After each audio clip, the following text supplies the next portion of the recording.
La curva dei contagi in Veneto continua a scendere, altrettanto confortanti i dati che arrivano dagli ospedali con le terapie intensive oramai Covid-free.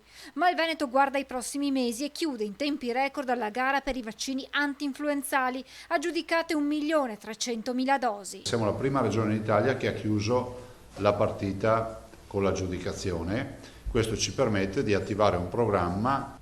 Chi volesse farsi il vaccino, ma sono tanti i veneti che si vaccinano, può ovviamente avere la tranquillità che i vaccini non arriveranno quando già l'autunno è iniziato, ma che abbiamo già chiuso questa partita. Ha ribadito che la somministrazione è volontaria, tra gli obiettivi della regione l'aumento fino all'80% della copertura per gli over 60 e oltre il 50% per le categorie a rischio 6 mesi 9 anni e ancora la vaccinazione per tutti gli operatori sanitari e per ospiti e lavoratori delle RSA.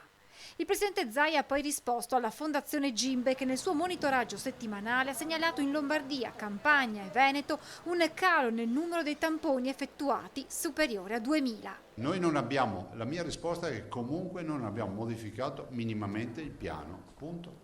È sotto gli occhi di tutti, vedete che ogni giorno portiamo 11.000, 12.000 tamponi. Vi ricordo, 780.000 tamponi, sono 8.019 anche oggi in più. Ma dire che noi facciamo 2.000 tamponi in meno. Intanto restano ancora delle partite aperte, a partire dalla data dell'inizio dell'anno scolastico, in qualche modo direttamente collegata a quello del voto per le regionali, e il governatore avverte. A meno che il governo non decida di lasciare la finestra e non darci mai la data, a quel punto noi convochiamo le elezioni il 20 di settembre. Cioè, se il governo pensa di lasciarci qui fino ad agosto prima di dirci la data, si sappia che i presidenti di regione lo hanno già detto, a questo punto convocano la prima data utile. Ad oggi noi non abbiamo segnali per avere una convocazione il 20 di settembre. Cioè, il Parlamento si sta discutendo di farlo ancora più in là. Regioni poi in attesa di conoscere anche i contenuti del nuovo DPCM, che dovrebbe entrare in vigore dal 15 giugno, quando scadrà quello attuale.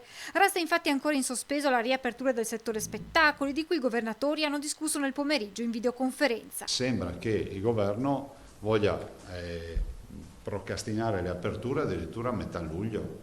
Sto parlando delle discoteche, per dire, no?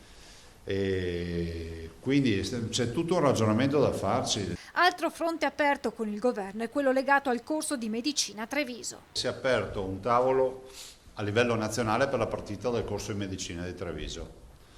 Sono già le convocazioni e cercheremo di trovare una soluzione.